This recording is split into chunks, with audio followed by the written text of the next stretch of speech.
Hey, welcome back. On RealCopStoriesVideos.com, we have 355 stories. Vice, narcotics, gangs, patrol, you name it, I got it. Backstory stuff, inside stuff, arrests, foot pursuits, guys getting hit with bricks, my sergeant driving over a guy and breaking his legs, all kinds of stuff. Okay, look them up. I love them all. They're my babies. Now we're going to question and answers. Send me a question. If you want to email me a question on rsbcopstories@gmail.com, and I'll answer them either on the air here or I can just type back if you really want an answer about police stuff. Here's one of the questions. Do you have more stories from your time as a training officer? Okay, I got a couple of small ones here. They're pretty good. I'll give you the first one. As a training officer, you have to have most guys somewhere between 6 and 7 years on, you become a training officer. You take an oral, they promote you, and you're supposed to know everything. And you usually do by that time. Most everything you need to know as a policeman. You don't know anything about detective work, and all that comes later in narcotics. You're a patrolman, so you know patrol stuff. Tickets, family disputes, neighbor disputes, all the stuff you need to know about that. And when you give your oral, or take an oral, any way you want to put it, you give the oral, you take it, whatever. You express that to lieutenants, and they promote you to the next rank, which is training officer. And now you're going to get recruits out of the academy. And boy, the academy, 6 months, they teach you the basics. And I'll tell you that before in my stories. Just basic stuff. How to put your suit, how to put your uniform on, where to wear your hat, okay, stuff like that. The real world is the day you are with your training officer and you go out in the field. That's the time where your training starts, the ways I look at it. Both as a recruit when I was one, definitely, and as a training officer. Because you pretty much go out there as pretty much, like I always call it, like a dry sponge. Like you got a dry sponge on your sink, and then you get a drop of water, and it starts to expand, and another one, like a brain, you put more water, it gets bigger. So you want to be like a sponge. Every day should be learning stuff, okay? In order to learn stuff, you have to stop people, you have to go to radio calls. Okay, the first recruit I had, well, not the first one, I had another story, or I had a bad one. I changed divisions from the East LA, went down to South LA, around SC in the Coliseum. And I was a senior, not only was I a train officer, I was a senior train officer. I was in charge of 9 people, 9 people, 9 training officers, and then their training recruits under them. I was kind of like first level before I became a supervisor, next step supervisor. So, and I was also happened to be the one that was making one of the most arrests in the area, because I came from a division where my partner and I led an arrest, and I keep on going. I'm an A student, A officer, and I'm going back and still doing a lot of police work, stopping people, mopeds, bicycles, anything I could stop, I'm stopping and making arrests like crazy. So I was pretty good at this, So I get these recruits, and they send me a guy, and they send me this guy because he worked a day shift, and get a little track here. Day shifts are different than night shifts and morning shifts. Day shifts in this area, they had a mall over in the area with May Company and Bullocks and all that stuff. And a lot of the times these day officers spend a lot of time, I would have shot myself. I'll get a call to May Company, it says May Company, and they got a shoplift suspect. Okay, and they get there and they caught a guy shoplifting.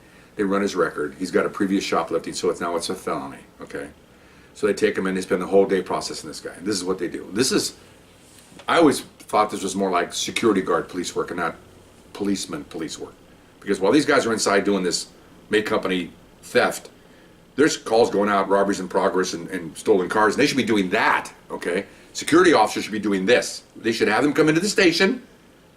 But they don't have the transportation, and what if the guy fights? There's a lot of things that civilians probably should not be doing. But anyway, so I got this recruit. He'd been working that for 3 months, actually 2 months. They said he wasn't very good at that. Well, I don't understand how you can be good at that. It's just basically doing paperwork and not doing any police work. So he came to me, and I was working night watch. He came to me. Well, the reason why they sent him to me, I was one of the few Latino officers in this division. The division was a black area. They had a lot of blacks, and they probably had close to 300 officers total in this division. And they probably had about maybe 170, 180 patrol officers, and maybe a third were black, okay, because they mix them, black officer, white officer, and only had like maybe 3 Latinos there, because they don't need Latinos. Like I said earlier, come out with the academy classes, they have their mix, they send where they need them. In other words, they have Latinos, they go to these 3 divisions or 4. Blacks, they go to these 4, and then everybody else gets spread out wherever they're supposed to go, because you need minorities. You need minorities to represent the community at large, and that's what they do. So, black area, a lot of black officers, hardly any Latino. Didn't have very many Latino areas in this small section, and so that was where I was actually the community relations officer for that section of Latinos. Anyway, so they gave me this recruit that was Latino, okay. And they told me ahead of time he might be a problem. You might want to. And I'm going, oh, great. I just left a problem, a few years ago from Hollenbeck, East LA. So, okay, fine. So, the first day he's in here, and I told you other stories. He's been here 2 months already. You work a certain area. You don't work the whole division. There's in that division, it's subletted to about maybe 9 sections. And each section is the car stays in those areas, if you can. So you get to know the area, know the people. I used to call it basic car. Now I don't know what they call it now, and it's a good theory. But most of the time you're in there, and if your area is nice and secure, and calls come out next door, you're off and running. You're out of your area. You just can't. This is not a factory where you had a corner making widgets and then you stay there for the rest of your life. No, we're constantly moving. Okay, so anyway, well, we go to our area, and I'm asking him questions. I don't know who he is, and I'd stop in the middle of the street. Where are we? And he's looking around. Okay, so you got to know where you're at. Okay, you got to know where you're at. I mean, he didn't know. He was not. So I'm trying to teach him basically from square one. Wherever we go, we turn a corner, look up at the stops, look up at the corner street sign to know where you're at. Because if we get shot at and I get wounded, and you have to put out a broadcast, we have radios then at our hip. What are you going to say? Where are you? I don't know. Okay, so that was a constant with him. He just didn't grasp it. It was really strange. So then we had a stolen car. Okay, we go on a short pursuit, and I'm yelling at him. Okay, you're out. You're gonna get out. Okay, I got it. So the guy's driving 1 block, 2 blocks, 3 blocks. And so soon, I've always said this. Maybe I shouldn't say this to you guys at large, but if you're gonna run from the cops, you're gonna take off, and there's a pursuit. If it's an urban area, within the first minute or so, jump out and run, because the backup hasn't got there yet. If you wait 3 to 4 minutes, helicopter, backup units, K9, they're going to be on you, man. So if you're going to run from the cops, run about 3 or take off about 3 blocks and then bail out. That way, backup's not there yet. The officer's by himself or his partner, and they may not catch you. Okay? Of course, they bring the dog. They can eventually get you. But I mean, just saying. So we had a short pursuit, so backup wasn't there yet. It was like 3 blocks. Right turn, left turn. And I'm yelling, you'll be out. Okay. So guy pulls up at somebody's driveway, some homeowner's driveway, not his. I come up behind him. I jump out. I'm running around the front. He's still getting out of the car. So I pass him. Well, the crook ran out on his side, and I couldn't, and the crook's car rolled back and tapped my car, so I couldn't run between the cars. I don't do that anyway, because for safety, but even then I couldn't run, so I have to jump over on his trunk, and I'm running, and I see the guy away, and I see my partner kind of half loping, and I actually passed my partner, okay? And the guy's gone. He jumps a couple fences, he's gone, okay? And by that time, the helicopter comes over. Well, again, it's pretty quick, so he's looking for him in the helicopter. I'm already mad. Okay, this guy's been out 2 months. This isn't no jack. Okay, so I'm talking. So supervisor gets there. What happened? I said, well, the guy bailed out. I'm trying to gloss over it. Well, no. As we're waiting for the impound car, we're by ourselves now. I'm chewing this kid out.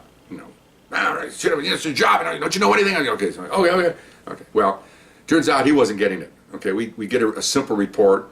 We go back there. He's got his pencil, and he's like, he's got like writer's block, is that what they call it? He's just sitting there staring at a piece of paper. Come on, you got to do this. You've been out of the academy 2 months, man. I mean, because I'm comparing him when I came out, man. Within a month, I got most of the basic stuff, but you don't know everything, obviously. Very slow. It turns out he's just slow. Okay, it's okay, fine. So I was going to have for 2 months. They gave it to me for 3 months because they wanted to have a chance for a Latin recruit to be with a Latin officer. Maybe he will help instead of being with other non-Latins. Okay, so a racial thing's coming up in the story a little bit. Okay, it's pretty cool. Not cool, it's interesting. Okay, so I have him for 2.5 months, and then he goes to another shift. Okay, so I told you before, every week we have to write evaluations, and so they were all bad. I mean, I was writing, I'm trying to work on this, and we're supposed to help him. We can't just say he's lousy. We have to say, he did this, I corrected him. He did this, I helped him. He did this. Everything I'm criticizing him for, I've told him many times how to do this. And usually, like I told you before, as the weeks go on, there's say there's 10 things that he needs to be corrected. Okay, first week 10 things. Okay, then you go back and you're constantly pounding him. Next week there's 8 things. You see where this is going. Next week there's 6 things because he's fixing everything. He doesn't know it. You can't correct someone if he doesn't know what to do. So you're telling him all this stuff. So start middle block. Where are we? We're 300 block of South Florence. Perfect. Okay, that's your testing all the time. Go up to a radio call. You're walking up the sidewalk. Where's he at? He's next to you. Wrong. Get over here on the side. And it's just basic stuff. Like once he starts driving, get a radio call to a house. Pulls up in front of the house. Wrong. You park away. I mean, Basic stuff, okay? Position your car when you make a car stop. Right behind him? Wrong. Over the side. Why? Because you're standing by the window and a guy can't sideswipe you because your car's in the way. You're like this, you know. Hopefully hit your car and save you, but normally we don't stay on the street that long. I like to get him on the curb and get out of the way, but okay, so this is just a small capsule of all these things, okay? He wasn't getting it. So every week was, you know, and I have to justify why he isn't improving, okay? So anyway, so then, I told you earlier, in about 5 months, we all meet in the captain's office. So the captain is the arbitrator or the ultimate decision of whether he's going to be a permanent officer or not. So we're all in there. Train officers from day watch, night watch, and morning shift with supervisors. We have a meeting there, and we talk about him. Very blunt, because at this time there was probably a good 5 or 6 recruits at different stages in this division, maybe even 7, a bunch of them, you know. So, you know, there's multiple officers. Like I said, I have 9 officers. Each car has a recruit. So it's like, night watch has a recruit, day watch has a recruit. You're constantly moving the recruits around. So there's a lot of movement here. Anyway, so we're in this meeting, and the captain has his adjutant, who's a sergeant, and the captain have all these ratings. Tons of them. There's 24 of them, okay? 6 times, even though it's 24, okay. So looking through them, okay, and he puts it, they see the captain putting the good ones to the side, the bad ones over here, and then obviously they're not gonna look at the good ones, they're gonna look at the bad ones. And most of the bad ones came from me and my partner, okay? So we're sitting there, he's asking me, now I'm kind of like the accused here. I'm defending my position about this guy. But what he did do is he improving. I said, well, in some things he is, some things he isn't, you know, and then so finally you get down to, just cut the chase here. He looks at me, because all the other ones are positives. He goes, what's your recommendation? I said, well, I look around. I'm top step now. You know, I'm the top guy in here, other than the sergeants. And I go, be honest with you, Captain, I don't think you should keep him. That's my opinion. He goes, well, okay. I'll make a decision here, and I'll let you know in a few hours. I'm going to talk to the other captain, and okay, fine. So everybody's getting up to leave.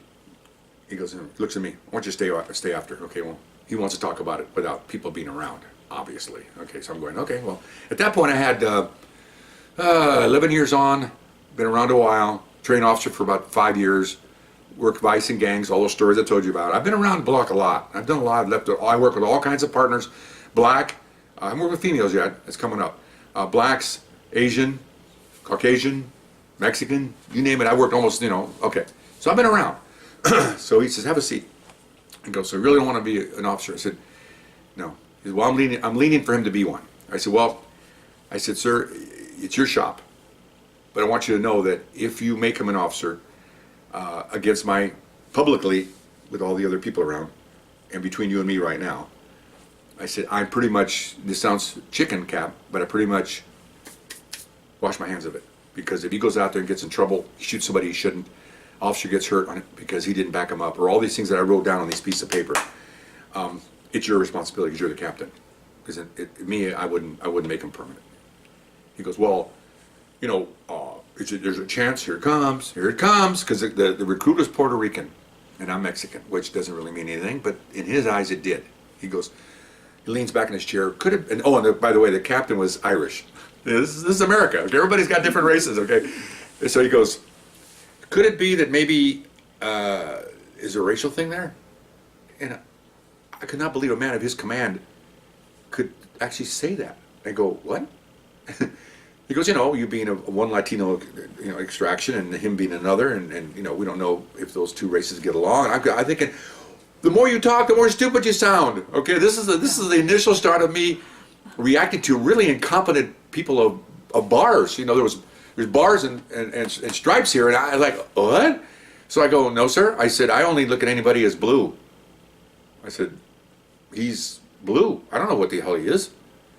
Oh, okay. Well, that makes sense. Oh my gosh. So I said, now I'm getting pissed, but he's my commanding officer. I mean, he can take me, he can send me off anywhere I want. I said, well, sir, I just telling you you wanted my opinion. You kept me behind to ask for my opinion, and I'm giving you my opinion. You know, well, you know, the day shift guys think he's great, and now he's trying to look like he's leaning towards me, just pinning him because I don't like him for whatever reason. I go, oh, hang on a second. I said, do you know what they do on day shift? He goes, what? I'm on it, man. I always told everybody when I train people, and I taught people, the good defense is an offense. And I said, you know what he does on day shift? Ooh, nothing. What? They make arrests, what I told you about shoplifters. Well, yeah, he's got a good arrest record for felonies. That's what it is. He's not stopping stolen cars, rape suspects, burglars. He's stopping shoplifters. And they have a previous record, so now it's a felony. That's nothing. It's custodial work from security guards, from maid company. He goes, oh. I said, I'm out there making arrests with my partner and I trying to teach this kid how to make stolen vehicle arrests and chasing burglary suspects and all that. That's police work, not this stupid maid company stuff. Okay, so, okay, fine. So he said, well, thank you for your opinion. I appreciate it. And we'll let you know what the results are. Okay, fine. I didn't even know the guy other than the fact that he worked for me. But other than that, I hate to sound cold-blooded, but I'm trying, let me think. Who am I trying to protect here? Yeah, the public. That's my goal. I want to put a guy on the street that I'm proud of. I had other recruits that I put on the street that I'm proud of to know that they're trained. They're going to take care of you guys and not kill you by accident or run over you by their car, okay, or beat you with their stick. That's our goal. It's not necessarily to take care of me. It's to take care of you. We're there to train. It sounds corny, but that's what we're there for. You know. Oh, anyway. Ultimately, what did he do? He made him a full-scale officer, and he did okay. And I'm not going to make the story longer than it should be, but later on, fast forward about 5 or 6 years, I get a call from my old classmate, who's now a sergeant in Vice, and says, hey, I got this guy, put your name down as a reference. My name down. What do you think? I said, well, I told him briefly, I said, I think you should put it as a Vice unit. Oh, I like him. I need a Latino anyway, and I'm going to take him. Okay, fine. 6 months later, he calls me. I had to kick him out of Vice. Why? Well, he was stealing Vice money and he was lying on police reports. Gee, buddy, really? And he gets quiet on the phone. I go, I hate to say this, bud. I told you so. He goes, yeah, you did. I said, well, he sounded really good in his oral. I said, well, then why'd you call me then? And why didn't you listen to what I said? Oh, man, I don't know. He didn't know what to say. He screwed up, kicked him out of Vice. What's bad about that is you bring him in, I told you earlier, you bring him into a unit like that, Vice, get your 18 months, it's a good stamp, you're doing good, and off you go to promote. You screw up in Vice, he screwed him because now he's got to explain that Vice ejection to promotional boards as he gets on the department. They're going to say, how come they work Vice for 6 months? You have to explain what happened. I'm sure he's going to lie to him. Oh, I didn't get along with him. It's a crock. Most guys giving orals will look at someone and say, you didn't finish your Vice tour. There's something wrong with you. Close that package, put it away. Wait a couple more years before you serve your penance. Okay. So do I have time to go to my next one, I hope? I think I do, right? I was getting a nod from my tech expert here. Okay, that's one recruit. Another one came in right after that. And again, this is a LA America. You get a mix, right? I had a Puerto Rican, I had a Mexican, okay, I had a white guy. Now I get an Armenian recruit out of the academy, okay? I'm 6'4", at that time, about 235, okay? He's 6'2", 235, okay? I'm built like a pear, he's built like Arnold Schwarzenegger, okay? Tough, okay? Thick neck, nice, really nice guy. In fact, I had a sister that wasn't married, and I tried to set him up for a date, and she went out with him. It didn't work out. I don't know why. I just, trying to, because that's how much respect I had for him. Man of character, sharp. His parents were immigrants, legally here. Okay, that's a big word nowadays. Legally here, and he's first generation. Good guy, tough. Okay, he had like 4 months out of the academy, so he's only got 2 months to go, and they put him with me because I think they thought I needed a break from the other guy. Anyway. Okay, so this is what happened to him. There was several things with him, pretty good. First of all, he was a boxer, okay? And we have police games every year all over the state of California. Now it's 4 states. I think it's Arizona, New Mexico, Nevada, and California. Thousands of athletes come to different venues, thousands. And there's everything that you can think of. It's all the normal Olympic sports, and then there's like motocross, there's dog handling, which is really neat to watch, both narco dogs and people dogs. There's all kinds of, there's women boxing, which is really neat to watch. Watch women boxing. That was a huge thing. The first year they did it, they had it at a boxing venue. They probably had regular boxing, maybe 500 people at the boxing match, At the women's boxing match, yeah, 2,000 people. Everybody went to that thing, and it was great because the women just stood there. They weren't boxers, so the women just stood there in front of each other and just banged the heck out of their heads. It was hilarious. Okay. And they were tough, man. They're bouncing away. Of course, it's amateur. So you get 3 rounds. They have the headgear, but still, man, you can see blood coming out of their noses. Everybody was cheering because everybody thought it was going to be, one of these, powder puff things where they walk around. They hit the baseball fight, on the mound. They're doing this, Okay. So anyway, so I get on a side note again. So he's a boxer. He's a medalist, gold medal boxer. Okay. right when I was working with him, the games were in play. So he goes off to, I think it was Sacramento or something he comes back 2 or 3 days, and he won the gold. Okay, he didn't say talk. He's a very quiet guy. He didn't talk about much about it. So one of the guys that went up there also to go for another sport came back and saw me in the park. Like, hey, guy, come here. Your partner says you should have seen the boxing match. It was a final in the finals. He was fighting a highway patrol officer. Okay.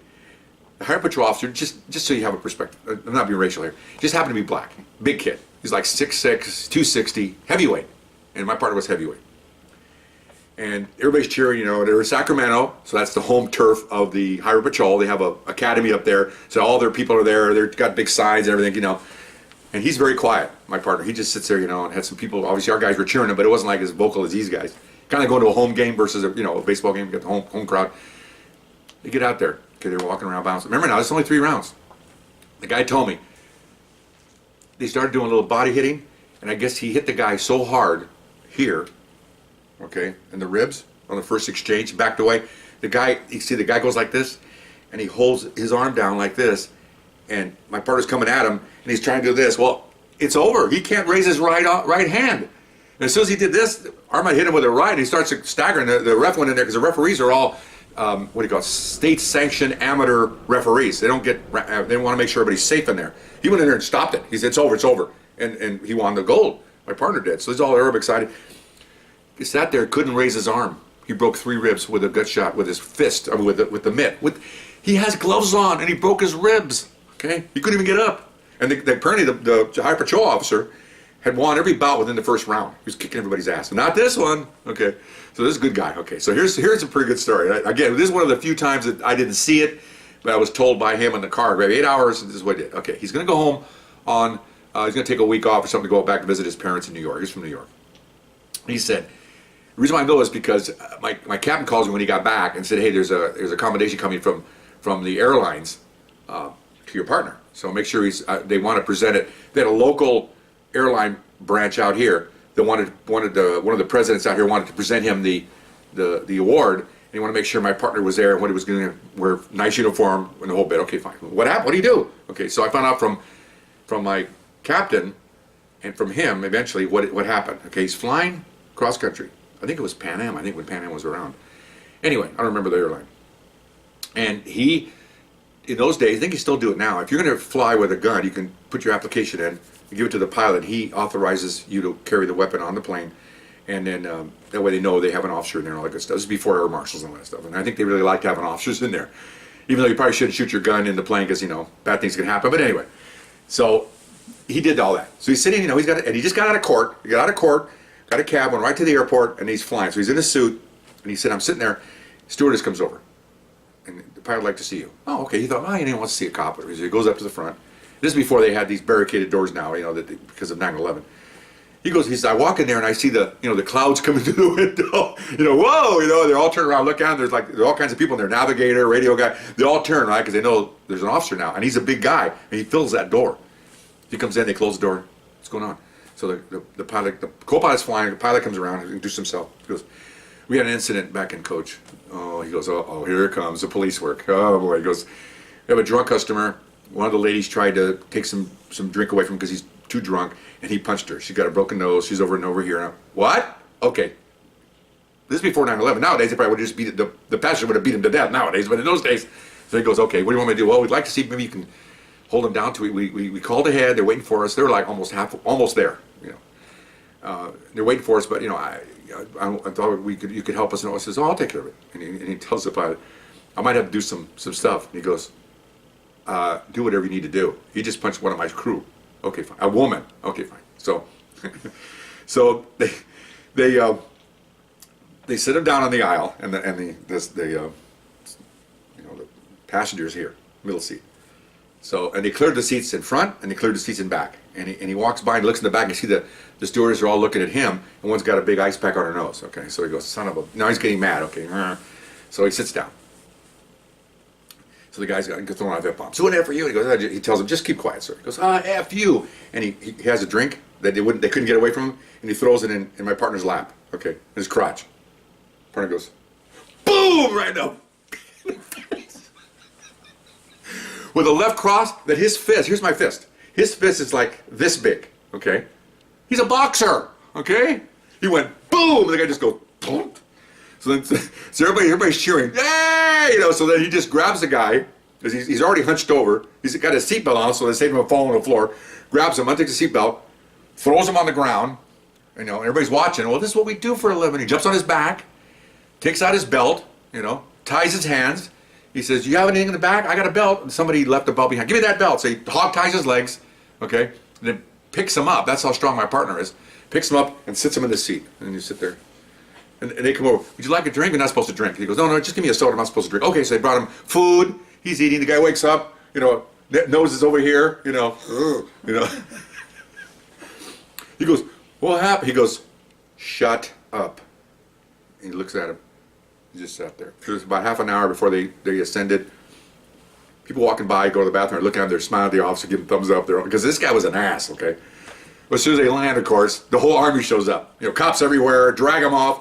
And so he's standing around. The pilot, they told the passenger to stay where they're at, so they took the guy away. The crew came down first, which is rare. Usually they come out last. They see him escorting her out. Paramedics are there for her and for him. Probably need a nose fixer to put that thing back where it was. So anyway, so off he went. They got their witnesses, and he wasn't needed, so he left. He just says, I gotta go, and off he went. He says, "I'm home for a couple of days," and there's a knock on the door, and there's the airline steward with his clothes all dry cleaned, okay, his ticket to go back to Los Angeles, and also 2 tickets first class anywhere in the United States, okay. So he goes, "Oh, okay," so he comes home, and so now he's home, and he's home maybe a couple 3 days, and then roll call, make sure he was there, and here's one of I think it was Pan Am, some executive, vice president of LA operations there with a couple of 2 or 3. It's pretty important when you see you got one guy walking to the seat and got 4 or 5 people behind him, running behind this. Yeah, he's the top dog guy there. Okay, so he comes in, captain's there, everybody's there. Accommodation, they explain what he did, and blah blah, and and at bottom the last line was which cop humor. He's talking about how pretty serious about what he did, excited about what he did. He did this. He helped the pilot, helped the crew. The girl sustained a broken nose, and she'll be fine. And blah blah blah. And the very last line said, and he said the suspect sustained a broken nose and a chipped jaw. And everybody just starts laughing and everything. Even the guy that's reading it, the guy with the suit just kind of smiles. We're all going, and he's like this, very humble. Yeah, I mean, very good attitude on his part. He didn't walk around like rooster walking out. Look how cocky I am. It's pretty good though. So that was that partner. And other than that, I'm getting back to police work. His police work was excellent. He was it was nice to breeze him through as a regular officer. I think he ultimately retired as a sergeant. I think in patrol. Good guy. Didn't marry my sister. Bum. But anyway, my sister found a really nice man and married him. But anyway, but a really nice guy, great cop, working for me as a probationer, and he breezed right through, and he went off and had his career. So hope you enjoyed that story, and we'll see you next time. Bye bye.